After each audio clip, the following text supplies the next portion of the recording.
PCOD PCOS एक ही चीज है। ये माना गया है कि ये कोई डिजीज नहीं है, ये सिंड्रोम है। जी, सिंड्रोम है मतलब उसमें ये मल्टीपल मतलब अलग अलग एंडोक्राइनोलॉजिकल डिसऑर्डर है, उसके वजह से हो रहा है जी। तो उसके वजह से होने के चलते इसको सिंड्रोम माना गया। ये कोई बीमारी डिजीज नहीं है।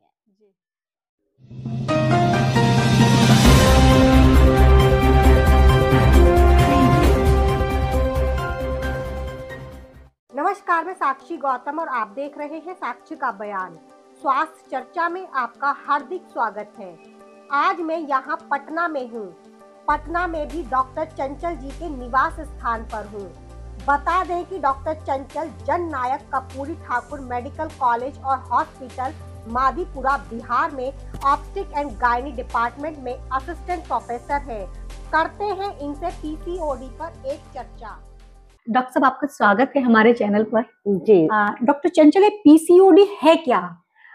ये जो पीसीओडी आजकल बहुत ज्यादा सुनने को मिल रहा है हमें, वो एक्चुअली होता है कि जो अंडाशय होती है जो महिलाओं में जी। तो अंडाशय में जो सिस्ट होते हैं वो फॉर्म कर जाते हैं बहुत सारे। पॉलीसिस्टिक ओवरी पीसीओडी का फुल फॉर्म है पॉलीसिस्टिक ओवरी। पॉलीसिस्टिक ओवरी मतलब ओवरी के अंदर ढेर सारे सिस्ट बन जाते हैं। जी। नॉर्मली क्या होता है कि एक जो मासिक धर्म होता है, तो एक मासिक धर्म में एक महीने का जो होता है तो उसमें एक जो फॉर्म करता है फॉलिकल, तो वो ग्रो करता है और महीने के 14 दिन के बाद अगर नियमित उसका मासिक धर्म होता है तो महीने में 14वें दिन वो फूट जाता है अपने आप। जी। लेकिन पीसीओडी ऐसा चीज है जिसमें कि एक नहीं ढेर सारे जो फॉलिकल्स बनते हैं, लेकिन वो प्रॉपरली बढ़ नहीं पाते उतना उस हार्मोनल इम्बैलेंस की वजह से, जिस वजह से काफी सारे जो सिस्ट फॉर्म कर गए और वो फुटे नहीं, तो पॉलीसिस्टिक ओवरी बोलते हैं उसको। जी।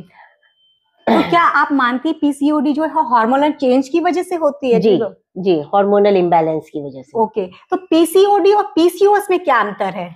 पीसीओडी पीसीओएस एक ही चीज है। इसको ये माना गया है कि ये कोई डिजीज नहीं है, ये सिंड्रोम है। जी। सिंड्रोम है मतलब उसमें ये मल्टीपल मतलब अलग अलग एंडोक्राइनोलॉजिकल डिसऑर्डर है, उसके वजह से हो रहा है। जी। तो उसके वजह से होने के चलते इसको सिंड्रोम माना गया। ये कोई बीमारी डिजीज नहीं है। जी। तो अक्सर लड़कियां इसको लेकर के बहुत कंफ्यूज हो जाती हैं। हाँ। पीसीओडी और पीसीओएस में क्या वो दोनों एक ही चीज है। जी। लेकिन अब इसको पीसीओएस ही बोलते हैं, पॉलीसिस्टिक ओवेरियन सिंड्रोम। जी। इसमें जो होता है कि पहले था कि अल्ट्रासाउंड पे कभी कोई लेकर आया और उसमें पीसीओएस लिखा हुआ है और वो बहुत ज्यादा पैनिक हो जाती हैं कि नहीं मेरे ओवरी में तो बीमारी हो गया, मुझे सिस्ट हो गया, ये हो गया, वो गया, उस तरह से होता है। लेकिन केवल अल्ट्रासाउंड के ग्राउंड पे हम नहीं कह सकते हैं कि इसको पीसीओएस है। उसके लिए एक क्राइटेरिया बना है, रॉटरडैम क्राइटेरिया, वो फुलफिल होना होता है। तो उसमें है कि कम से कम 2 चीज होना चाहिए 3 क्राइटेरिया में से। तो इसका पहला है कि उस जो लड़की है या जो भी महिला है, वो ये यूजुअली जो होता है रिप्रोडक्टिव एज में होता है, तो उस समय क्या होता है कि उसका जो मासिक धर्म है या तो बंद हो जाता है या फिर कम जाता है। 3 महीने में एक बार, 2 महीने में इरेगुलर हो जाता है, काफी कम होता है और फ्लो भी काफी कम होता है। एक तो ये चीज हुई। दूसरी चीज होती है कि हाइपर एंड्रोजेनिज्म, जो कि महिलाओं में टेस्टोस्टेरोन का सेक्रेशन कम होता है, एंड्रोजन का लेवल कम होता है पुरुषों के कंपैरिजन में।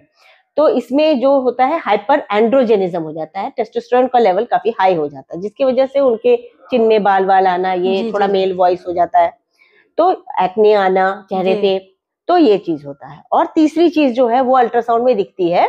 तो जो अंडाशय है, अंडाशय में ढेर सारे फॉलिकल्स होते हैं। तो 9 से 12 के करीब अगर फॉलिकल्स मिलते हैं हमें, और वो भी 10 सेंटीमीटर से 10 mm से ज्यादा। जी। तो और जो ओवरी का जो वॉल्यूम है वो 10 ml से ज्यादा रहेगा, तो हम मानेंगे कि उस महिला को पीसीओएस है। जी। नहीं तो ऐसे जो लड़कियां होती हैं एडोलेसेंट पीरियड में, तो एडोलेसेंट पीरियड में क्या होता है कि थोड़ा हार्मोनल इम्बैलेंस ऐसे भी रहता है, तो उसमें मल्टीसिस्टिक ओवरी अक्सर पाया गया है, तो उसे मल्टीसिस्टिक ओवरी बोलते हैं जब ये क्राइटेरिया फुलफिल नहीं होता है। जी। तो सिस्ट बनते हैं ढेर सारे। जी। तो इसे इसलिए अगर ये क्राइटेरिया फुलफिल करता है तो बोलेंगे कि ये पॉलीसिस्टिक ओवेरियन सिंड्रोम है। अगर नहीं फुलफिल होता है तो इसको पॉलीसिस्टिक ओवेरियन सिंड्रोम में नहीं लाएंगे। तो इसको कैसे पहचाने कि पीसीओडी है किसी लड़की को? ये 3 जो रोटरडम क्राइटेरिया है वो मिलेगा उसको, जैसे कि एक्ने होगा, ये चेंज इन मेल वॉइस होगा, मेंस्ट्रुअल इरेगुलरिटी होगा और अल्ट्रासाउंड में भी ये फीचर्स मिलेगा तब। तो 3 में से क्या मोटापा भी इसी का कारण है? जी बिल्कुल, जी बिल्कुल जी। ओबेसिटी भी होता है इसमें और मोटापा एक बहुत इम्पोर्टेंट कारण है। ये जरूरी नहीं कि पीसीओएस महिला जो है वो मोटी ही हो जी, दुबली पतली लड़कियों में भी पीसीओएस मिलता है, लेकिन एक ओबीज वाला पीसीओएस होता है। तो जनरली जो बॉडी वेट होता है हमारा बॉडी मास इंडेक्स, तो बॉडी मास इंडेक्स अगर ज्यादा रहता है तो उसमें देखा गया है कि उनको पीसीओएस होने की अधिक संभावना रहती है। जी। पीसीओएस ना हो इससे बचने के लिए क्या क्या करना चाहिए? पीसीओएस ना हो उससे बचने के लिए हमें अपने लाइफस्टाइल में बदलाव लाना पड़ेगा जी। जैसे कि आजकल हम देखते हैं कि बच्चे जो है काफी जंक फूड खाते हैं जी। वो देखते नहीं है कि जो जंक फूड है वो किस तरह का है, उनका कैलोरी इंटेक बढ़ जाता है और वो जो है उनका लाइफस्टाइल थोड़ा बैठने वाला हो गया। पहले के बच्चे थे कि खेलते कूदते थे और आजकल के बच्चे मोबाइल लेके बैठे रहते हैं, टीवी के सामने बैठे रहते हैं, तो इस वजह से उनका वेट गेन हो रहा है। और माँ समझती है कि बच्चे मेरे हेल्दी हैं, मोटे होना तो अच्छी बात होती है, ये तो खाते पीते परिवार की निशानी है। लोग ये इस गलतफहमी में रहते हैं, लेकिन ऐसी बात नहीं है। जो मोटापा होता है उसके वजह से पीसीओएस होता है, तो वो ना हो तो बच्चे किसी भी इंसान को अपने खान पान में बदलाव लाना चाहिए। जो हेल्दी फूड है वो लेना चाहिए, सलाद लेना चाहिए, फ्रूट्स लेना चाहिए और जो हेल्दी डाइटरी हैबिट है उसको फॉलो करना चाहिए। दूसरी चीज कि आपको एक्टिव होना पड़ेगा और आपका बॉडी मास इंडेक्स आपके हाइट और वजन के अनुसार होना चाहिए, तो आपको होने की कम संभावना है। इवन की बोला गया है कि किसी का अगर बॉडी मास इंडेक्स ज्यादा है और वो मतलब मोटी है और पीसीओएस की शिकार है, तो उसको सबसे पहला जो स्टेप उसको लेना है कि आप 5% अपना बॉडी वेट घटाइए और आपका पीसीओएस ठीक हो जाएगा। क्या आपका मॉडर्न सिस्टम ऑफ एलोपैथी में इसका ट्रीटमेंट है? जी है, बहुत सारे ड्रग्स हैं जो इसको ट्रीट करते हैं जी। तो ये डिपेंड करता है कि किस एज ग्रुप की लड़की है या महिला है और उसकी क्या जरूरत है। जैसे कि अगर कोई लड़की अनमैरिड है और उसका मेंस्ट्रुअल साइकिल इस तरह का है, बहुत काफी दिन पे आता है और काफी कम होता है पीरियड, तो उसमें हमें तो बस उसका मेंस्ट्रुअल साइकिल रेगुलर करना है। लेकिन उनको एश्योरेंस भी कराते हैं कि अगर साल में 4 बार भी पीरियड आ जाता है तो उसके लिए उसे चिंता करने की जरूरत नहीं है जी। लेकिन 4 बार से कम आता है तो ठीक है, हम उसे मेंस्ट्रुअल साइकिल उसको ये बेटर करेंगे। पहले लाइफस्टाइल मॉडिफिकेशन, डाइटरी हैबिट, ये सब जो है वो उसको कम करते हैं। और एक स्ट्रेस फैक्टर भी है जो कि माना जाता है कि पीसीओडी में उसका रोल है जी, स्ट्रेस फैक्टर। अब डिपेंड करता है कि अगर कोई मरीज जो है ऐसे तो इंसिडेंस जो पीसीओएस का है वो 6 to 10% होता है महिलाओं में, लेकिन जो रिप्रोडक्टिव एज में अगर देखा जाए कि इनफर्टिलिटी की पेशेंट है तो इनफर्टिलिटी की जो मरीज है उनमें 20% का इसका इंसिडेंस है। तो अब हमें अगर उस तरह की पेशेंट है जो इनफर्टिलिटी की शिकार है, जिन्हें बच्चा चाहिए, गर्भधारण नहीं कर पा रही है, तो उसमें हम पहला हमारा काम रहेगा कि हम उसे गर्भधारण करवाएं। तो हमारा जो ट्रीटमेंट रहेगा वो उसको ओव्यूलेशन की तरफ होगा, जिससे कि अंडा फूटे और वो प्रेग्नेंट हो सके जी। तो डिपेंड करता है, लेकिन ओवरऑल अगर इसका ट्रीटमेंट है तो वो है कि बॉडी मास इंडेक्स को कम करना और ये लाइफस्टाइल मॉडिफिकेशन जी, सबसे जरूरी चीज। दूसरी चीज कि जो भी पीसीओएस की पेशेंट है जी, उनको ये चीज ध्यान में रखना चाहिए कि ये लाइफस्टाइल मॉडिफिकेशन और ये सब चीज को कंटिन्यू करके रखना, क्योंकि आगे चल के इस तरह की महिलाओं में जो 40 की उम्र आते आते उनको अधिक चांस होता है as compared to normal population.